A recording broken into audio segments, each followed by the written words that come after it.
세월이 막 흘러갑니다. 시간은 말없이 5월에 문을 열었습니다. 어느 누구도 코로나19가 이렇게 오래 갈지, 이토록 전 세계를 강타할지 몰랐습니다. 이제는 하나하나 배워갑니다. 바이러스의 위험성을, 그리고 이러한 유행병이 정기적으로 몰아닥칠 것도요. 그러나 우리는 또 해낼 겁니다. 하나님의 지혜, 하나님의 능력이 하나님의 사람들에 의해서 발휘될 것입니다. 역사 속에서 인류는 닥쳐온 문제들을 헤쳐나가며 또 여기까지 왔고요. 앞으로도 그렇게 할 것이고, 다음 세대는 더 발전되고 더 새로워진 문명을 일구어 갈 것이라고 확신합니다. 우리 교회는 다음 주일부터 조심스럽게 출석주일로 하여 예배를 드리려고 합니다. 어떤 마음들이신지는 모르겠습니다. 섣불리 모두 나오라고 하지는 않겠습니다. 또 다 나오셔도 앉을 자리가 부족할지 모릅니다. 약간의 거리 두기를 계속 할 테니까요. 주중에 구역별로 출석할 수 있는 숫자를 파악하고 조정하면 좋겠습니다. 특별히 또 다음 주일은 어버이 주일이기도 하지만 부활 주일을 우리가 제대로 못 지켰기 때문에 부활의 기쁨도 이날에 함께 나누려고 합니다. 늦었지만 예수님의 부활을 함께 축하하고 계란도 나누고 다시 예배드리게 되고 다시 모이게 되고 다시 우리의 믿음이 일어나게 된 것을 감사하면서 하나님께 영광 돌리는 주일 예배로 드리려고 합니다. 또 이번 주간부터 이제 내일 모레 수요일부터 수요 기도회, 금요 기도회도 재개합니다. 수요일, 금요일 평소에 오시는 대로 이제 참석해서 함께 말씀도 나누고 기도하는 시간 되기를 원합니다. 새벽 기도는 다음 주일, 어버이 주일 지나서 월요일부터 새벽 기도는 시작하도록 하겠습니다. 오늘 어린이 주일입니다. 빌립보서 강해를 한 번 남겨놓고 있고요. 또 코로나19 위기가 완전히 정리된 것도 아니기 때문에 다른 설교를 준비해야 되지 않는가, 또 빌립보서를 이어가야 되지 않나 싶었지만은 교회력도 소중합니다. 어린이 주일에 주시는 또 하나님의 말씀에 귀를 기울여야지요. 꼭 어린이라기보다는 다음 세대, 자녀 세대라고 하는 것이 어쩌면 더 정확할지도 모릅니다. 우리 모두는 또 어쩌면 누군가로부터 자녀였기에 다음 세대, 자녀 세대가 되는 거죠. 우리 모두에게 주시는 하나님의 말씀입니다. 다음 주일부터 교회에 출석한다고는 하지만 유치, 아동, 청소년부는 어떻게 진행될지 모릅니다. 왜냐하면 과연 부모님들이 자녀들을 교회에 보낼까 하는 문제가 있기 때문입니다. 일부 교회들이 코로나 사태 중에도 계속 출석 예배를 고집하고 예배를 드렸습니다. 그런데 그런 교회도 교회 학교 예배는 어려웠다는 거죠. 부모님들이 유치부, 아동부 아이들을 아예 보내지 않았기 때문입니다. 우리 교회도 4월 마지막 주일부터 가정 예배를 드렸는데 이렇게 결정한 중요한 이유 중에 하나가 우리 유치부, 아동부 부모님들의 걱정 때문이었습니다. 코로나 이후에 앞으로 교회 학교가 어떤 모습으로 변화될지, 또 자녀들의 믿음 생활은 어떻게 전개가 될지, 교회의 과제고 기독교 교육 학자들의 어깨가 더 무거워졌습니다. 미국의 기독교 학자인 존 웨스터 호퍼 포세의 말을 어린이 주일 때마다 인용하는 것 같습니다. Will our children have faith? 우리 자녀들이 믿음을 가질 것인가? 그 질문이에요. 다음 세대도 그나마 우리처럼 믿음을 가지고 교회를 소중히 여기며 삶을 신앙생활 중심으로 살아갈 것인가?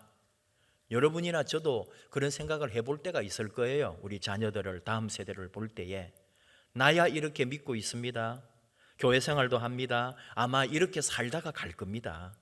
그런데 우리 아이들, 우리 자녀들도 다음 세대도 과연 그러할까요? 당장 내 자식들을 한번 생각해 보십시오. 신앙생활을 여전히 잘하고 있는 자식, 기대가 되고 상상이 됩니까?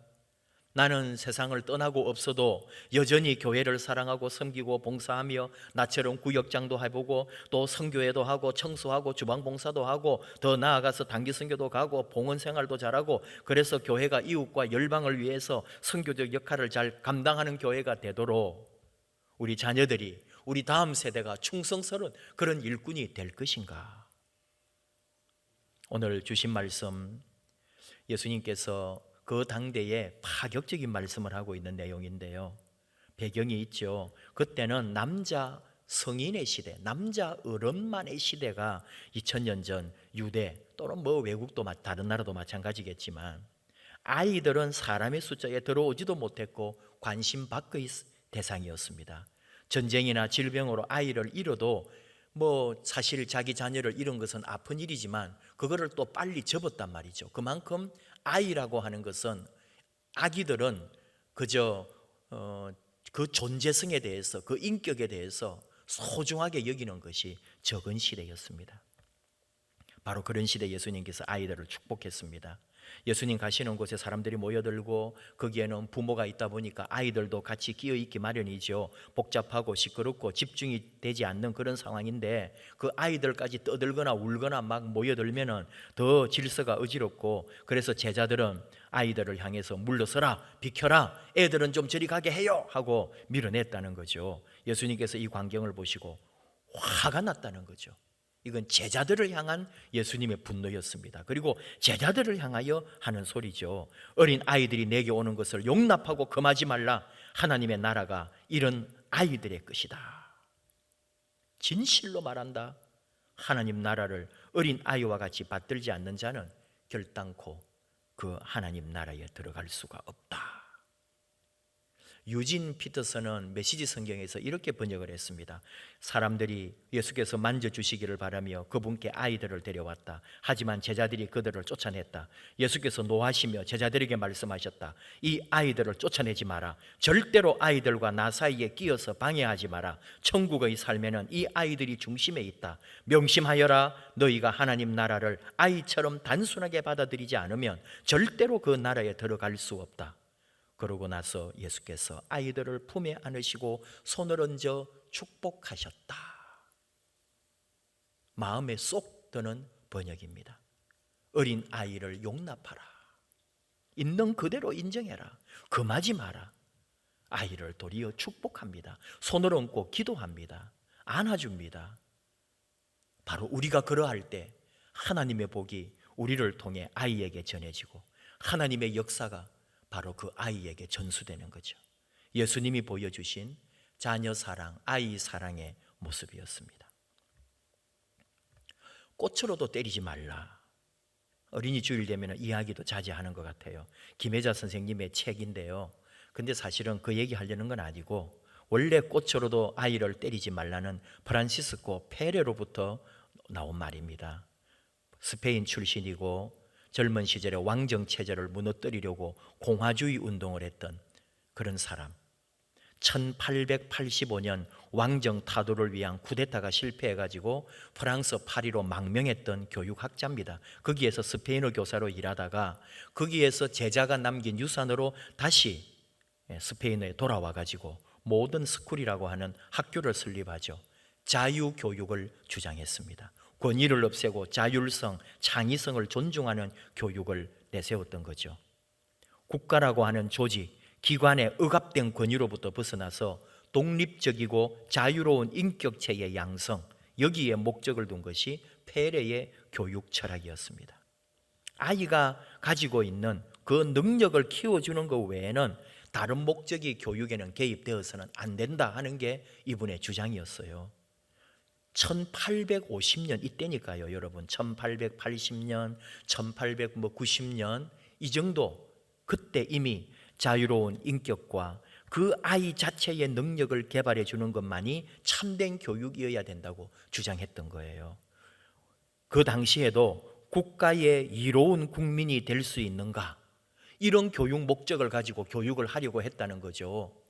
나라에 도움이 되고 국가에 이익이 되어야 이 국가가 이 아이들을 교육을 시킨다는 거죠. 교육을 시켜서 그런 아이를 만들어내겠다는 거죠. 인재를. 그러면 안 된다는 거죠. 유능한 아이, 무능한 아이를 이롭은가 이롭지 않은가로 구분해서는 안 된다. 오늘 사실 우리 교육도 그런 거 아닙니까? 서열화시키고요, 누가 더 우수한지 비인간적인 경쟁과 성공과 출세로 몰아치는 그런 교육 현장입니다. 심지어 돈 되는 학과, 돈이 되는 직업, 이런 것으로만 우리는 판단하는 거죠. 어디에 취직했는지, 무슨 과에 갔는지, 돈이 되는지 안 되는지. 꽃으로도 아이를 때리지 말라. 아무리 좋은 명분과 그럴싸한 이유가 있다 해도 교사나 부모나 사회와 국가의 책임은 아이들에게 무엇인가를 가르쳐서 키우는 게 아니라 아이들 스스로 자라게 도와주는 것이 진정한 교육이고 양육이다. 페레의 주장입니다. 어쩌면 여러분 이런 것이 우리 예수님의 가르침과도 일맥상통한다는 거죠. 아이를 용납하라, 아이를 인정하라, 금하지 말라.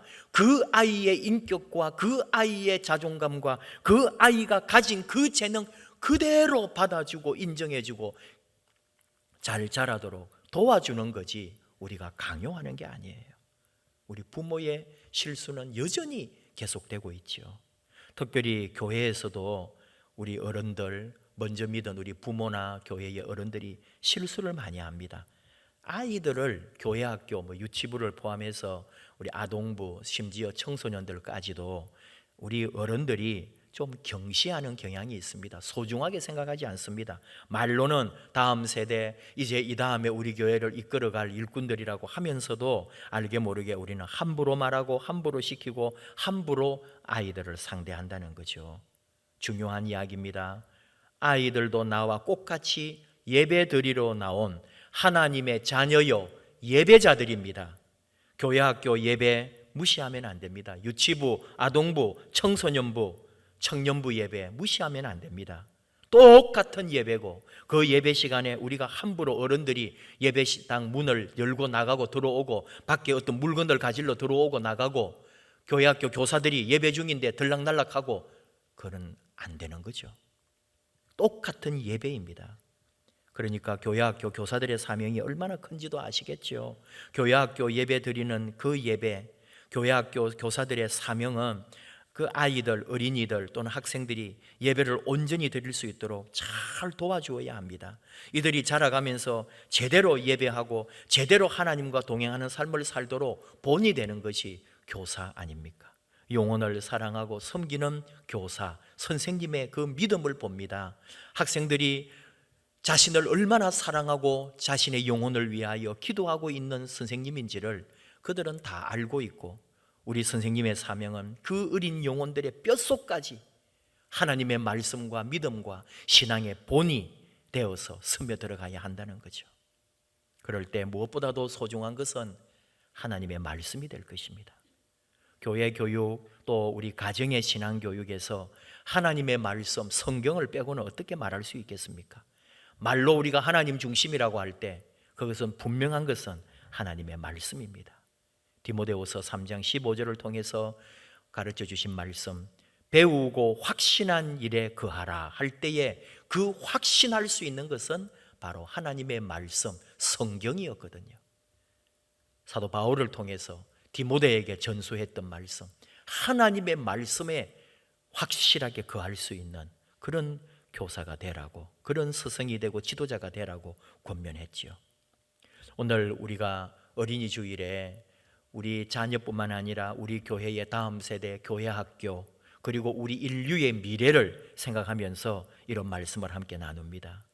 과연 다음 세대 어린 아이들을 어떻게 대할 것인가? 사랑하자, 자녀를 이해하자. 사실 그렇게 해주고 싶지 않은 사람이 어디 있겠습니까? 다 마음대로 못 해주어서 안타까운 거죠. 많은 거 가르쳐주고 많은 거 배우게 해주고 많은 거 경험하게 해주고 좋은 거 많이 주고 싶지만 그걸 못하기에 마음 아파하고 눈물 흘리는 것이 사실 부모입니다. 그런 가운데 우리가 잊지 말아야 할 것은 바로 하나님의 말씀으로 양육하는 것은 돈의 문제도 아니고 또 다른 문제도 아니라 이것은 바로 부모의 신앙의 문제이기에 부모가 먼저 신앙에 굳게 서 있다면 이것은 교육 중에 최고의 교육이 될 수 있는 거죠. 가장 확실한 자녀 교육의 지침은 하나님의 말씀대로 먼저 본이 되고 말씀으로 살아가고 말씀 안에 있는 부모의 모습이다, 그런 말입니다.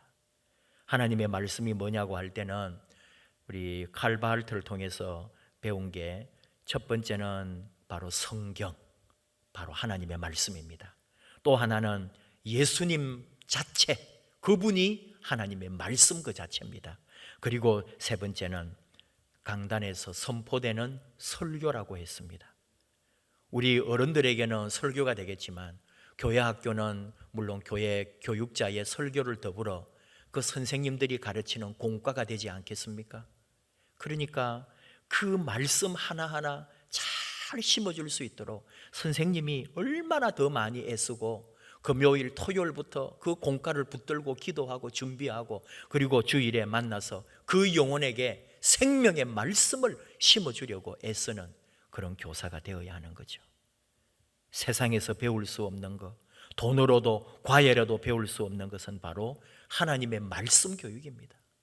어려운 이야기지만은 그 말씀대로 본이 되는 교사가 됨으로써 또 더 나아가서 말씀 안에 있는 부모가 됨으로써 우리 다음 세대, 우리 자녀들을 신앙으로 하나님의 자녀로 그 나라에 이르기까지, 하나님의 나라에 이르기까지 갈 수 있는 토대를 마련하게 되는 거죠.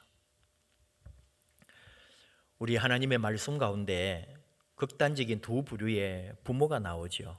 하나는 엘리 제사장의 부모 가정교육입니다. 엘리 제사장은 이스라엘의 사사시대가 저물 때 제사장이죠. 이스라엘에서 사사시대는 계급이 없었습니다. 사람 위에 사람 없고 사람 밑에 사람 없는 시대. 그래서 그런 중에도 불구하고 그 제사장의 가문이라고 하는 것은 존경받고 사회에서 배운 사람들이고 엘리트였거든요. 근데 그 바로 엘리 제사장 가문에 홈니와 비느하스라고 하는 두 아들이 있었죠. 아버지 이어가지고 이스라엘의 제사장이 될 인물들입니다. 그 당시 최고의 엘리트 교육을 받은 사람들, 바로 제사장들. 제사장 직분을 맡겼다는 것은 그 지구에 오르기까지 합당한 모든 교육과 조건을 다 갖추었다는 거거든요. 좋은 환경에서 좋은 교육을 받고 모두가 부러워하는 그런 최고의 자리에 올라 있는 사람들이 제사장들이었습니다. 그런데 이 두 사람, 홈니와 비느하스 때문에 도리어 엘리 가문이 망했다고 하나님의 말씀은 기록하고 있죠. 우리가 아는 겁니다. 왜냐? 홈니와 비느하스가 하나님 앞에 드린 제물을 자기들 마음대로 손을 댔습니다.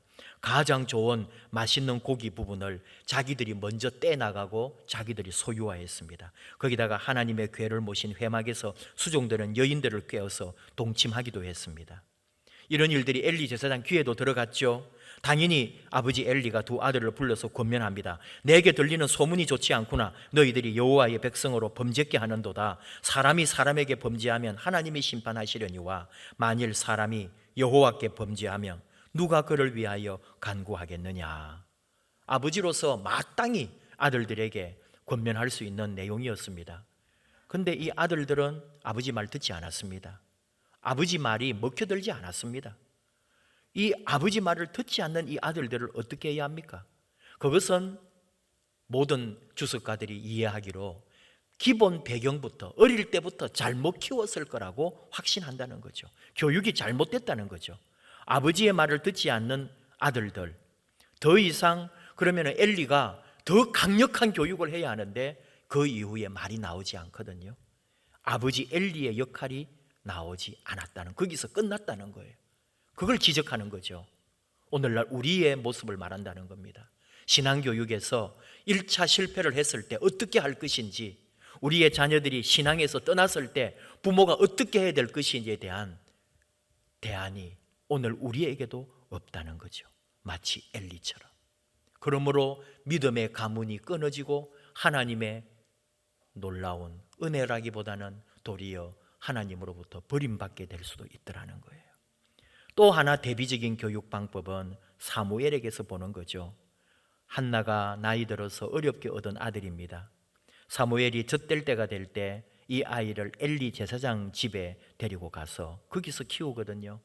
이 아이를 위하여 내가 기도하였더니 내가 구하여 기도한 바를 여호와께서 내게 허락하신지라. 그러므로 나도 그를 여호와께 드리되 그의 평생을 여호와께 드리나이다. 참 한나의 교육 방법은 어떤 분은 무책임한 것이라고 말하기도 합니다. 젖을 떼자마자 아이를 성전에 맡겨버리다니요. 이해가 되지 않는 교육 방법이죠. 오늘날의 견해로 볼 때. 그러니까 사무엘은 분명히 엘리의 두 아들들과 함께 자랐다고 봅니다. 부모의 사랑을 흠뻑 받고 자라고 있는 홈니와 비느하스라고 하는 두 아들이 있고요. 사무엘은 남의 집에서 들어와서 이 집에서 훈련받고 수종드는 그런 마치 종처럼 교육받고 있는 사무엘이란 말이죠. 사무엘 어린 입장에서 볼 때 저 엘리 제사장의 두 아들이 얼마나 부럽고 부러웠겠는가. 어쩌면 사무엘은 밤마다 그 어린 아이가 침상을 적시면서 엄마가 보고 싶어서 울지 않았을까. 학자들의 주장뿐만이 아니라 틀림없이 그렇게 했을 거예요. 그렇게 본다면 한나의 교육 방법은 어머니 교육 방법이 잘못됐다는 거죠. 아이에게 그렇게 상처가 되고 그렇게 짐이 되고 아이 혼자서 감당할 수 없는 교육 방법을 택했다고요. 그러나 우리는 결과를 알고 있습니다. 한나의 교육 방법이 옳았다는 거죠. 무슨 얘기냐? 한나는 사무엘을 자기 자식 이전에 하나님이 내어주신 생명이라고 하는 사실을 알았고 믿었고 다시 하나님에게 맡겼다는 거죠.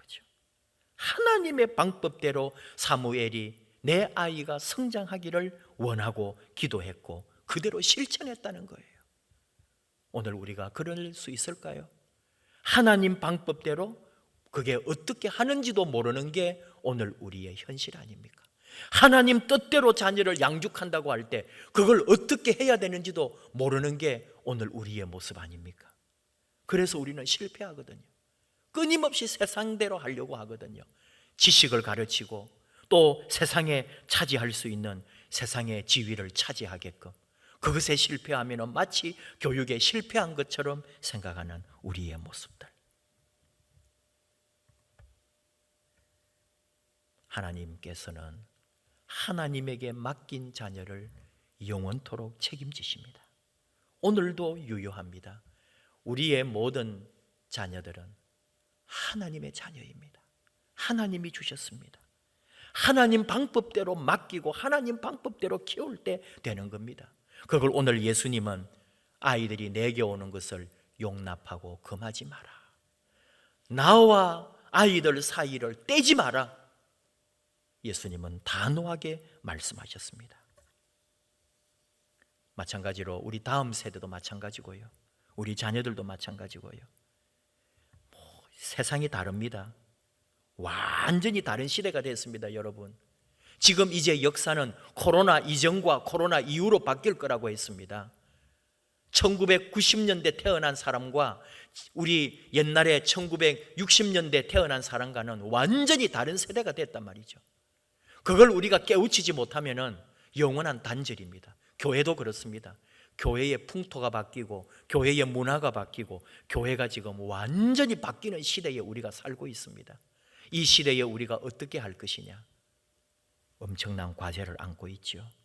다음 세대에 대한 이해, 다음 세대와 함께 더불어 가야 하는 과제, 다음 세대를 어떻게 이끌어갈 것인지에 대한 어른으로서의 책임 등등 수많은 문제들이 있습니다.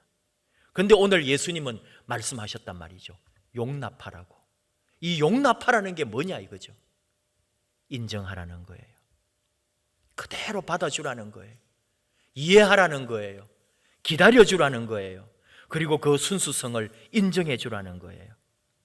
유진 피터슨은 말합니다. 단순하게 아이처럼 단순한 그 마음을 받아들이지 않으면 하나님 나라에 맞지 않다고요. 그대로 받아줄 수 있는 마음. 우리 어른들이 반성하고 깨우쳐야 할 부분입니다. 어렵습니다. 왜냐하면 어른이 가지고 있는 지식과 경험이 있기 때문에 가르치고 도리어 고쳐주려고 그러는 거죠. 너희들이 잘못되었다고 지적하려는 거죠. 그런데 잘못되어서 지적하고 쫓아내지 말라고 예수님은 말씀합니다. 용납하고 받아들이고 내 가까이에 나와 함께 있는 것을 허락하고 도리어 예수님은 품에 안고 축복해주고 기도해 주었습니다. 무슨 말일까요? 더불어 함께 하라는 거예요. 내치고 지적하고 꾸중하고 쫓아내지 말고 함께 더불어 끝없이 끌어안고 동행하고 같이 갈 길을 모색하라는 거예요. 그것이 가정이 살고 교회가 살고 믿음이 살고 이 세상이 앞으로 나아가야 될 진리가 되고 길이 될 것이라고. 굉장히 어려운 이야기입니다. 이제 학자들이 이 문제를 두고 다음 세대 코로나 이후에 새로운 역사를 어떻게 정리해 나갈 것인지 이 무거운 숙제를 우리 교회도 안고 있습니다. 이제 여러분 우리 다음 주부터 교회에 온다고 할 때에 교회 학교는 어떻게 될 것이며, 우리 또 이미 작년부는 어떤 식으로 모양이 또 바뀌어 갈 것인지, 그리고 한 2, 3개월 동안 이렇게 흐트러지고 또 뭔가가 무너져 있는 것 같은 이 교회, 예배, 믿음, 이 모든 것이 어떻게 자리 잡아야 될 것인지 무거운 마음을 안고 이 아름다운 5월을 시작합니다. 분명한 답은 단절이 아니라 연합이고 하나됨이고 축복하고 사랑하고 기다려주고 용납하는 마음입니다. 어린 아이를 포함하여 다음 세대를 포함하여 내 곁에 있는 성도들을, 내 곁에 있는 사랑하는 사람들을 끊임없이 용납하고 함께 가는 이 신앙, 이것만이 우리가 다음 역사, 다음 시간에 하나님의 뜻을 이루어가는 길입니다. 시인 타고르는 어린이는 신이 아직도 인간에 대하여 절망하고 있지 않다는 메시지를 품고 탄생한다, 그런 말을 했습니다. 어린 아이를 통해 우리 자꾸 배웁시다. 그래도 어린 아이 속에 있는 그 단순하고 그 순수한 마음들, 흐트러지지 않는 깨끗한 마음, 거짓말조차도 다 드러나게 하는 진리, 그 진실함, 그리하여 하나님께서 우리에게 아직도 소망이 있고 우리에게 아직도 우리를 통해서 하나님의 역사를 이루어 간다는 사실을, 오늘도 어린이 주일을 맞아 그 어린 영혼 속에 담긴 예수님의 마음을 생각하면서 우리 교회 새롭게 문을 열 때 온 세대가 전체가 다 연합하고 하나 되고 용납하고 우리 예수님의 품 안에서 같이 뛰놀기를 주님의 이름으로 축복합니다. 기도하십시다. 하나님 아버지, 어린이 주일 함께 예배드리면서 어린 아이를 내게 오는 것을 용납하라고 하신 예수님의 말씀을 듣습니다. 우리는 잘 모릅니다. 아직도 예수님 뜻대로, 하나님 뜻대로 하나님의 나라를 위하여 함께 나아가는 것이 어떻게 하는 것인지 아직도 저희는 부족합니다. 그러나 우리 주님 주신 말씀 따라서 어린 아이가 내게 오는 것을 용납하라고, 금하지 말라고, 떼놓지 말라고 하신 그 말씀을 듣습니다.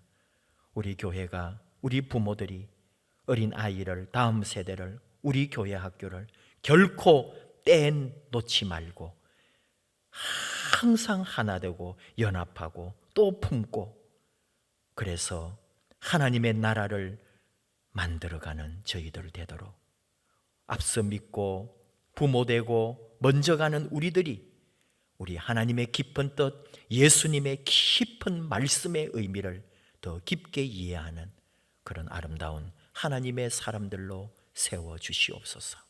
예수님 이름으로 기도하옵나이다. 아멘.